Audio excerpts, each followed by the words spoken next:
Mike AD, and welcome to the Delta League Podcast, Week 16.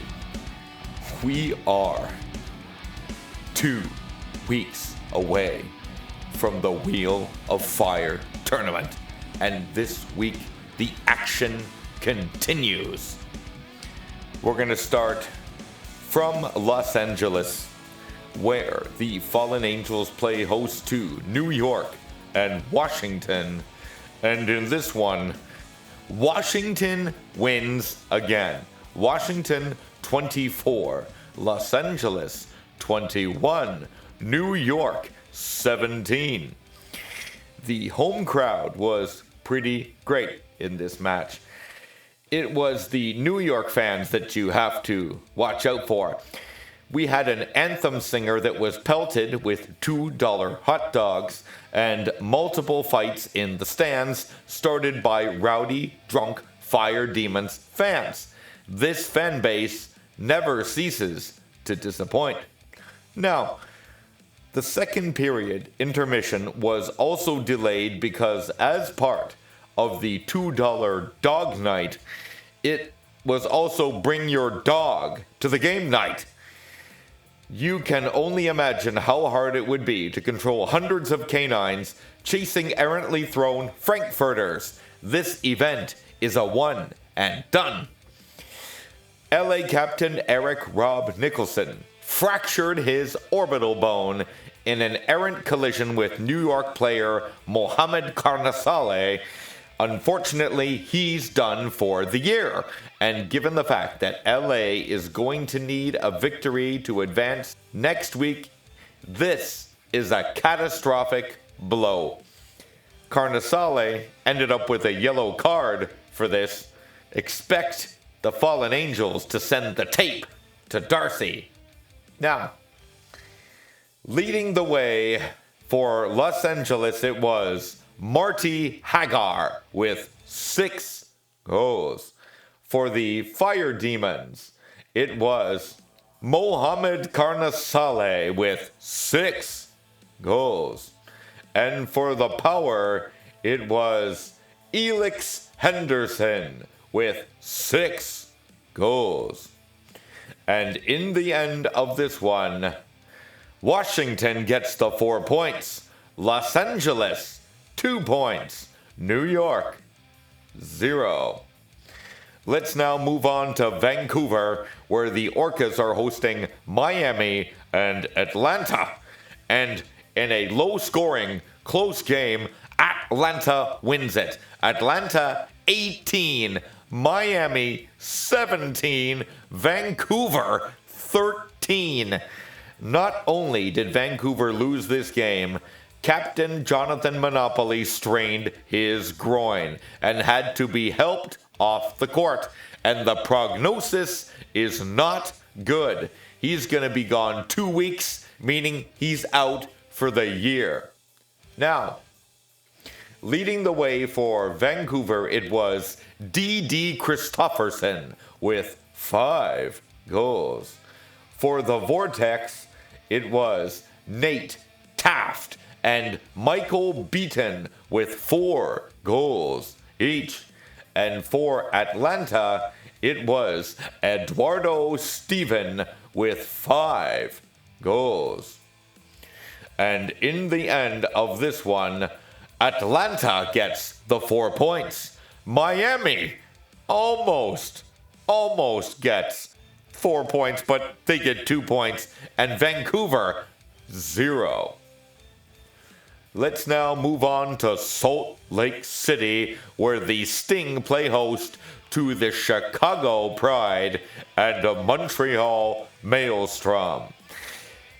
And in this one, Salt Lake City wins it. Salt Lake City 27, Montreal 24, Chicago 19.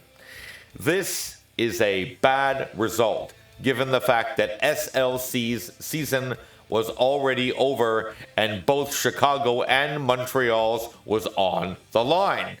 Perhaps they gained some perverse pleasure that the Sting were the team to end their season. disappointing. Now, this game was delayed due to a suspicious package being sent to the Chicago dressing room. This didn't pass the smell test as a huge threat, so they opened the package only to find a handwritten note saying, "Trade Finn warily," signed a Chicago fan. Now, there was a fat male streaker in this game whose purpose was to firstly be annoying, but secondly, to most importantly, let all the men know this is what you could look like if you're not careful. Now, Chicago player Star Palmer was extremely unhappy with the officiating in this match, saying, "They screwed us out of the playoffs today. Honestly, look at the scoreboard. You lost by 8 goals. You lost the game all by your lonesome." Now, for Salt Lake City, leading the way, it was Chris Hines with 6 goals. For Chicago, it was Das Hawthorne, Ivan Goss, and Oscar Zenga with 3 goals each. And for the Maelstrom, it was KC Snapper and JJ Syverson with 6 goals each. And in the end of this one, Salt Lake City picks up the 4 points. Montreal, 2 points. Chicago, nothing. Now, let's move on to Phoenix, where the Rising play host to Seattle and Denver.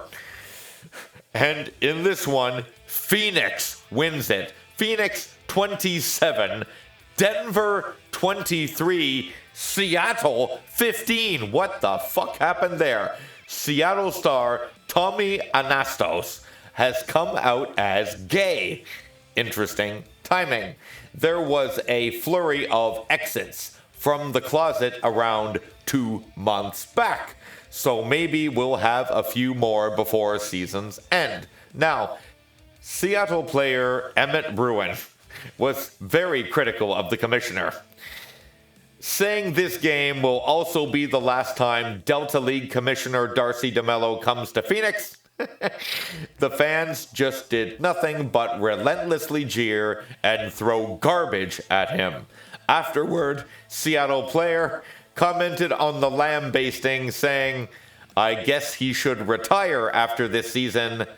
The interviewer asked him why. He said, "He has a very punchable face." Now, usually when we announce that a fan had participated in a score a goal, win a car contest, the fan perseveres. Well, not in Phoenix tonight.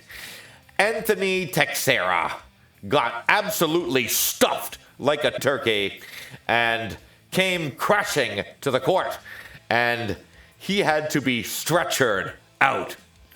Scary, but Denver player Larry McMaster was unapologetic, saying his reputation is on the line after so many players gave up goals to fans. Well, Drake Beck, even though he was scratched in this match, seeing this on the screen, he goes out and gets in the face of McMaster. A shoving match ensues. He spits on him. So it's a good thing Phoenix doesn't need a win in the final week, because this lack of responsibility could have caused the Rising dearly. Now, Denver player Alexa Saragosa also fractured her orbital bone in this match. She's done for the year. So, for Phoenix, leading the way, it was Curly Barnabani, 9 goals. For the Pirates, it was Lalo Celli and Rusty Searle with 3 goals each. If Lalo Celli and Rusty Searle are leading your team in points, something went frickin' wrong. Now, for Denver, leading the way, it was Alexa Saragosa with 6 goals. And in the end of this one, Phoenix gets the 4 points. Denver, 2 points. And for only the second time this entire year, Seattle comes up with Bupkis.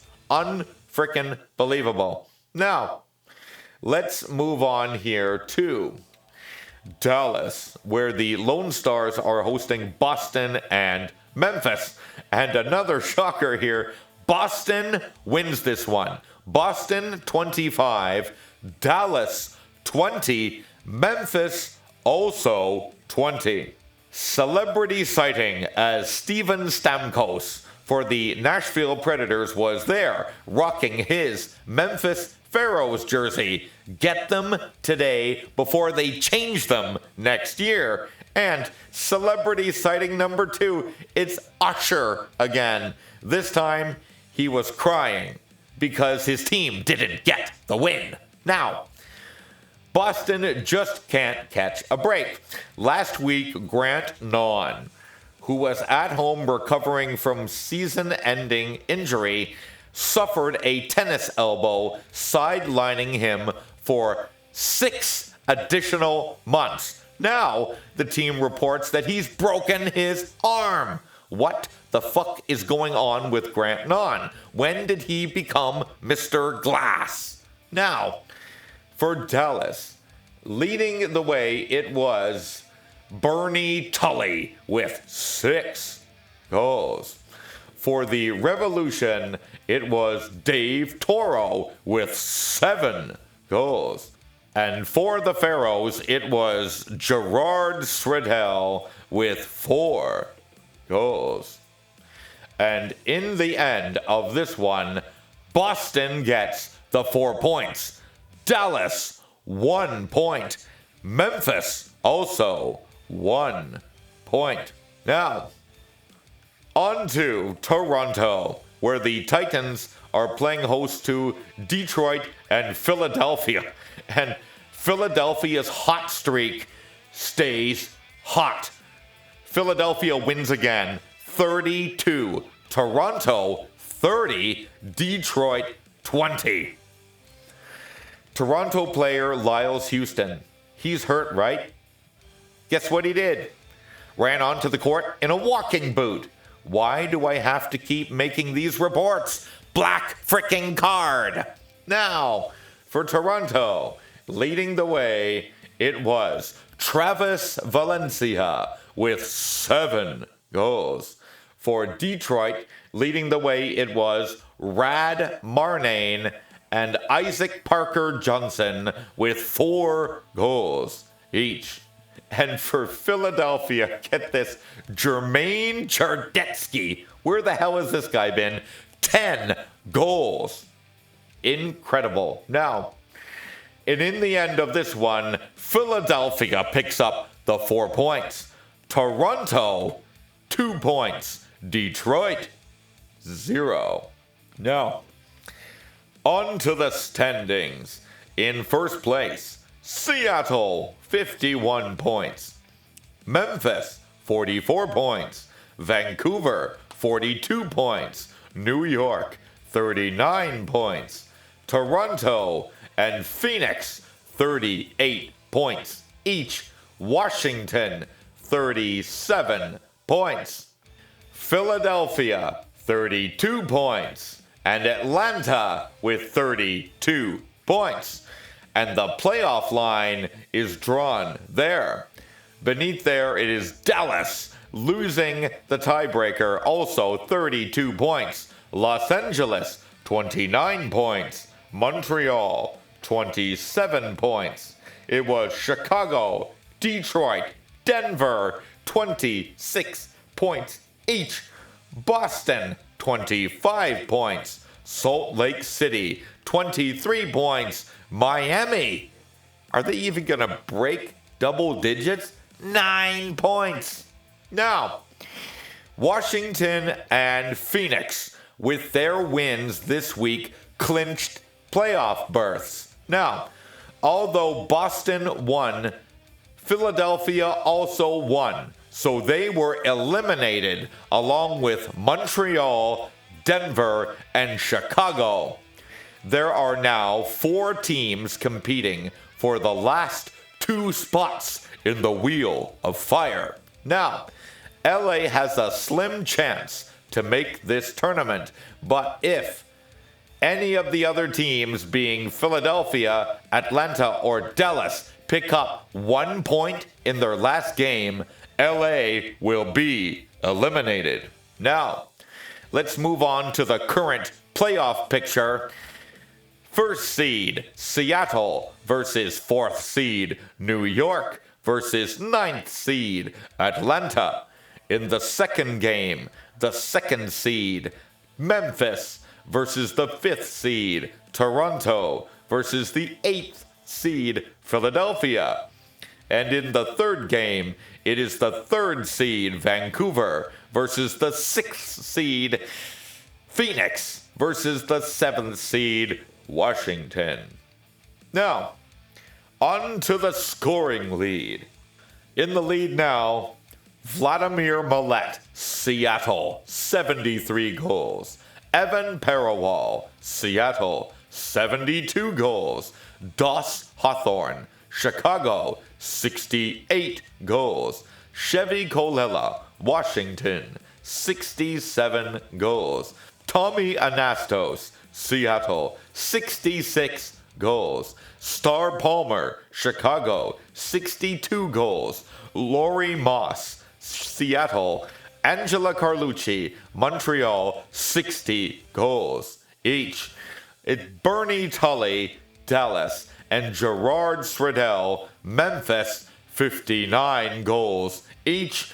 And Demetrius Lindbergh, Phoenix, and Nathaniel Mansfield, Dallas, 58 goals each.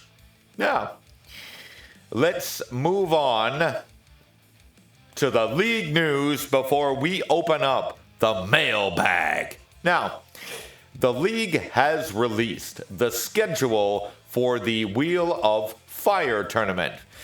Game 1, which includes the number 1, number 4, and number 9 seeds, will open the tournament Friday night. Game 2, which includes number 2, number 5, and number 8 seeds, will play a Saturday afternoon.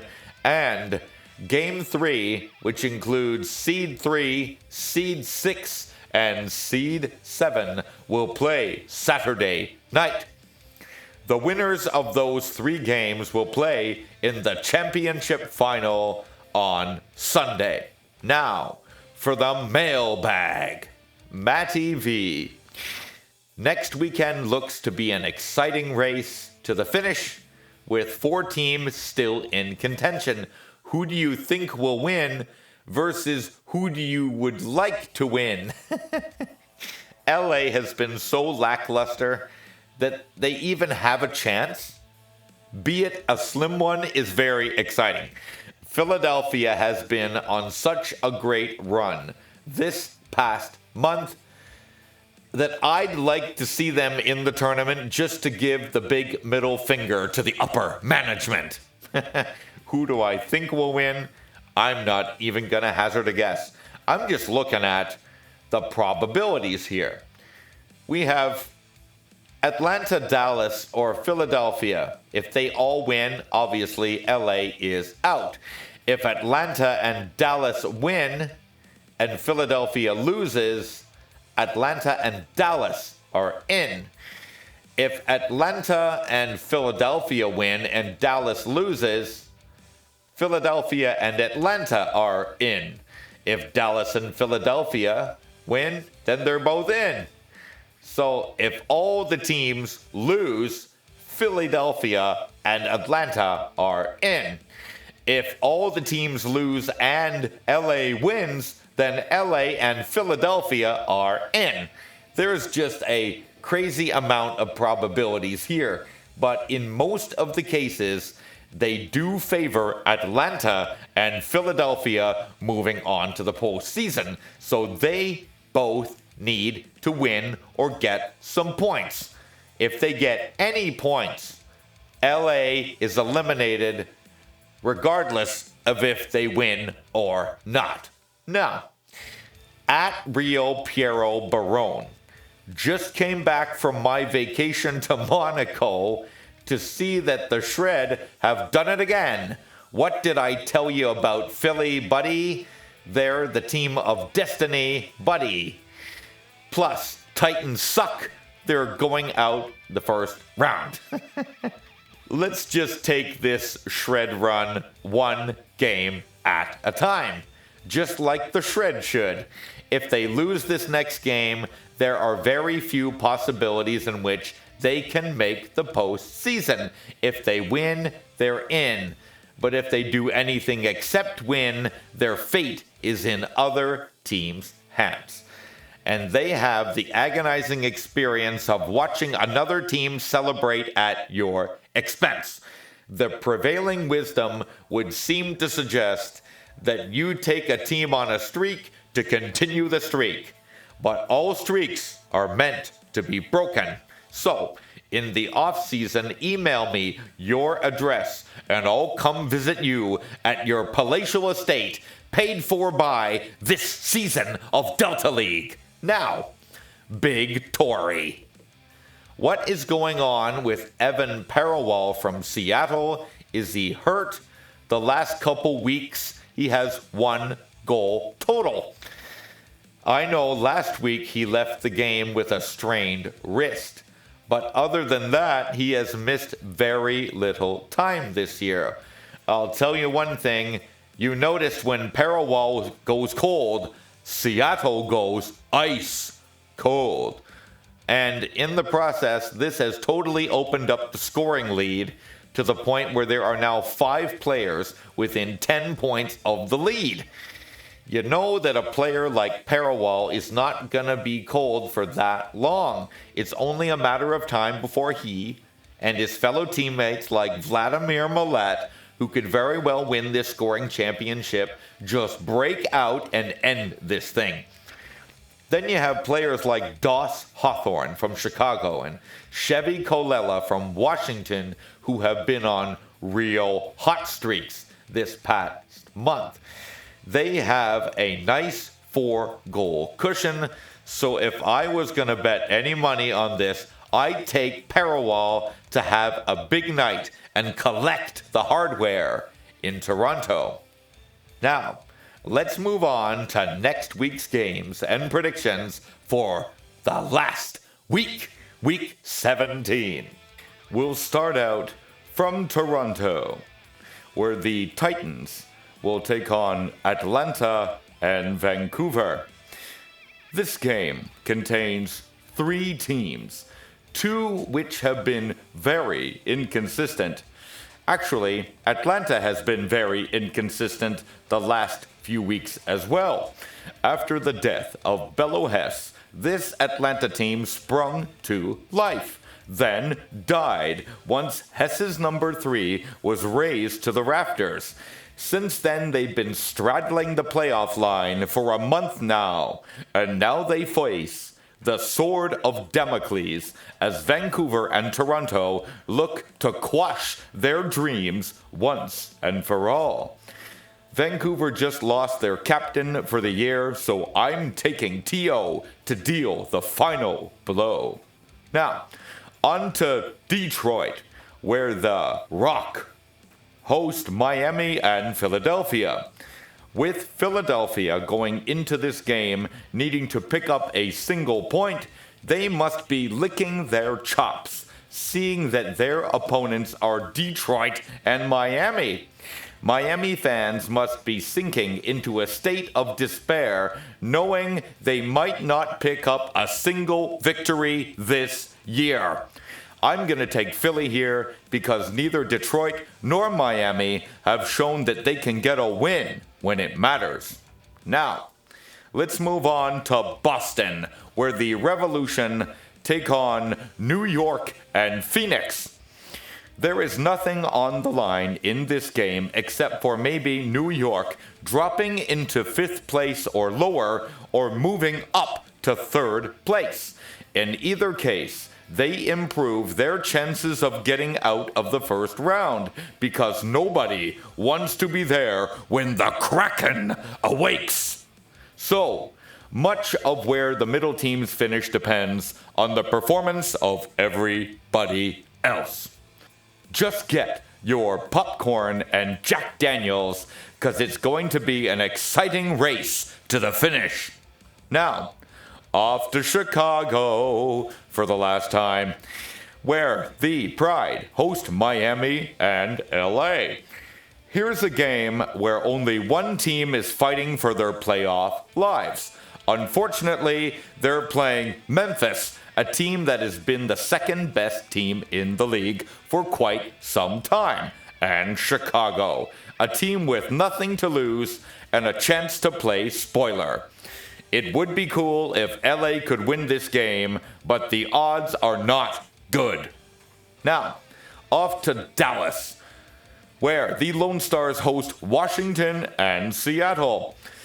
Dallas, knowing that they need a point to have any chance of moving into the postseason, looks at their schedule and thinks, shit, we've got Washington, a team that has already punched their ticket, and Seattle, a team who punched their ticket to the postseason weeks ago.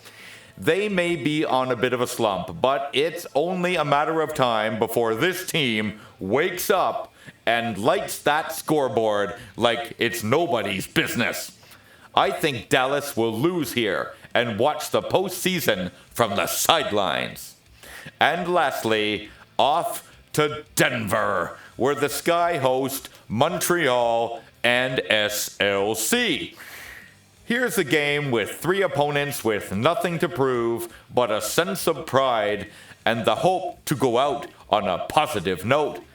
SLC was very good last week, which means there'll probably be shit this week. And Montreal, who sadly were looking very good, only to be quashed by inappropriate injuries. So, I'm taking Denver to continue to play better, pick up 4 points, and finish way higher than they have any business doing.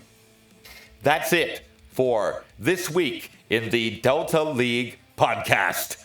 Join us next week where the action continues and never stops. See ya.